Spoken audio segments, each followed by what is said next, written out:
Assalamualaikum warahmatullahi wabarakatuh. Waalaikumsalam warahmatullahi wabarakatuh. Saya Muhammad Sigit Nugroho. Saya itu dari Amikom. Pertanyaan-pertanyaan ini dikhususkan untuk makul komunikasi dan negosiasi. Ya. Pertanyaan yang pertama itu, bagaimana awal mula kelompok wanita tani Kemiri Edom itu memutuskan untuk membentuk dan membangun merek dagang Sarisa Merapi? Sarisa Merapi itu kita bangun dari tahun 2016 akhir ya. Dimana kenapa kami membangun Sarisa Merapi itu karena di sini daerah sentra olahan salak. Sarisa Merapi itu berasal dari kata sari salak dari lereng Merapi. Nah, seperti itu. Singkatan. Iya, suatu singkatan, bukan nama anak atau Ya. apa, bukan. Dan itu sudah kita patenkan. Berawal di tahun 2016 di mana harga salak yang turun drastis. Padahal di sini rata-rata adalah petani salak. Waktu itu harga salak sampai Rp800 per kilo. Nah, drop banget, benar-benar drop, sehingga kita sebagai petani salak bagaimana kita untuk meningkatkan harga salak. Kalau misalkan di tingkat bakul memang harganya ya cenderung tinggi, tetapi kalau di tingkat petani memang sangat rendah. Sehingga dari situ membuat motivasi saya untuk membuat produk dari olahan salak. Jadi untuk menunjukkan lagi nilai salak. Iya, untuk value salaknya itu biar Jadi diolah kembali supaya betul. Ya. Pertanyaan selanjutnya itu, apa yang membedakan produk Sarisa Merapi dan sejenis di pasaran? Apa aspek khusus yang ditekankan dalam produk ini? Oke. Untuk manisan salak ya, manisan salak kita mempunyai pembeda, ada differentnya antara produk dari Sarisa Merapi dengan produk yang lain. Salah satunya adalah produk kami menggunakan pewarna alami secang. Tahu secang ya? Secang warnanya merah kalau direbus. Tetapi kalau ketemu asam akan berubah menjadi kuning. Nah itu salah satu pembeda. Kemudian produk kami kita kasih formulanya ada ini pakai biji selasih, di mana biji selasih itu mempunyai manfaat untuk menurunkan panas dalam. Oh, jadi selain manisan juga itu bisa jadi obat? Iya, sebenarnya bukan obat ya, kita nggak mengklaim produk kita itu obat, bukan, tetapi minimal sehat. Ya, Itu, ya.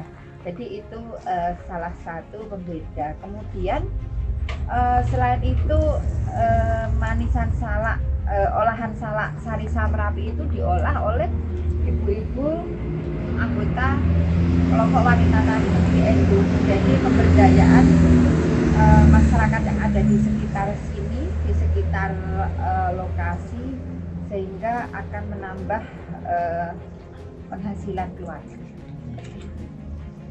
pertanyaan selanjutnya itu, bagaimana proses pembuatan manisan salak, sari salak, dodol salak, badai salak? Bisa kamu berikan gambaran singkat salah satu aja nggak apa-apa? Gitu. Untuk manisan salak, biasanya kami pada saat sore hari, anggota kami yang lansia itu akan mengambil salak dari sini untuk dikupas di rumah. Kemudian pagi disetor ke rumah produksi. Kemudian di sana ada tim pemotong. Itu semua anggota KWT potong salak. Kemudian setelah salak itu dipotong, kemudian salak direndam di air kapur. Setelah itu kita cuci bersih menggunakan air yang mengalir. Setelah itu kemudian kita rebus dengan gula, kemudian kita packing. Setelah itu kita ada pasteurisasi. Setelah dipasteurisasi, ditiriskan, kemudian di packing menggunakan kardus. Selanjutnya itu, bagaimana kelompok wanita tani Kemiri Edom itu berkolaborasi dengan petani lokal dalam memperoleh bahan baku yang berkualitas untuk produk Sarisa? Iya, memang untuk bahan baku terutama salak ya, kami ambil dari pertama dari anggota, kemudian kalau nggak mencukupi dari warga sekitar, kalau nggak mencukupi lagi kita ambil dari luar dusun gitu, sehingga salak yang dulunya tidak terserap itu sekarang terserap semua seperti itu. Jadi alhamdulillah aman sampai saat ini. Jadi karena value udah naik, jadi Iya, terus betul. butuh ya. Iya. Next ada apa yang menjadi visi dan misi Sarisa Merapi dalam mengembangkan bisnis UMKM ini? Terus apa ada tujuan sosial dan lingkungannya ingin dicapai? Iya, jelas. Visinya adalah inovasi wanita tiada henti sumber pendapatan para petani. Ada. Itu visinya. Kemudian kalau misinya adalah memproduksi produk yang sehat, kemudian berorientasi ekspor dan memberdayakan masyarakat sekitar. Itu misi kami. Terus bagaimana Sarisa Merapi memasarkan produk-produknya? Apakah ada strategi pemasaran khusus yang diterapkan untuk menjangkau konsumen? Iya, jelas ada ya. Kami untuk marketing kami ada dua, pertama offline, kemudian yang kedua online. Kalau online kami memaksimalkan untuk media sosial, baik itu WhatsApp, Facebook, Instagram, TikTok Shop ya. Kemudian e-commerce. Terus kemudian untuk offline kami banyak mengundang tamu untuk datang ke rumah produksi. Jadi kebetulan kami membuka edukasi, dan kami membuat namanya P4S, Pusat Pelatihan Pertanian Pedesaan Swadaya Sarisa Merapi. Nah di situ kita punya kurikulum baik itu olahan maupun untuk pemberdayaan, untuk pengelolaan kelompok, anggota kelompok seperti itu.